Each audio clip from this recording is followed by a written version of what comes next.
ప్రతి ఒక్క మహిళ కూడా మన యొక్క కుండలినిలోని మూలాధార చక్రం ఆమెలో బ్రహ్మాండంగా యాక్టివేట్ అయ్యి ఉంటుంది. తర్వాత స్వాదిష్టాన చక్రం యాక్టివేట్ అయ్యి ఉంటుంది. అంటే మూలాధార చక్రం అంటే భూతత్వం తోటి నిండిన చక్రం బ్రహ్మాండంగా యాక్టివేట్ అయి ఉంటుంది. అందుకే స్త్రీని భూదేవితోటి పోలుస్తారు. ఆమెలో సహనము ఇవన్నీ చాలా బ్రహ్మాండంగా ఉంటాయన్నమాట. భయం అనేది ఉండదు. భయం ఉంటే ఆమె పిల్లలను కనగలుగుతదా అసలు? సహనం లేకపోతే 9 నెలలు ఎంత జాగ్రత్తగా పొట్టలో బేబీని మూస్తది చెప్పండి. తర్వాత ఎంత జాగ్రత్తగా, ఎంత సహనంతోటి బిడ్డను పెంచుకుంటది చెప్పండి.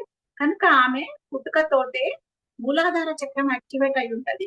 తర్వాత ఆమె పొత్తి కడుపు భాగంలో ఉన్నటువంటి జలతత్వంతోటి నిండి ఉన్నటువంటి స్వాదిష్టాన చక్రం కూడా యాక్టివేట్ అయ్యి ఉంటదన్నమాట.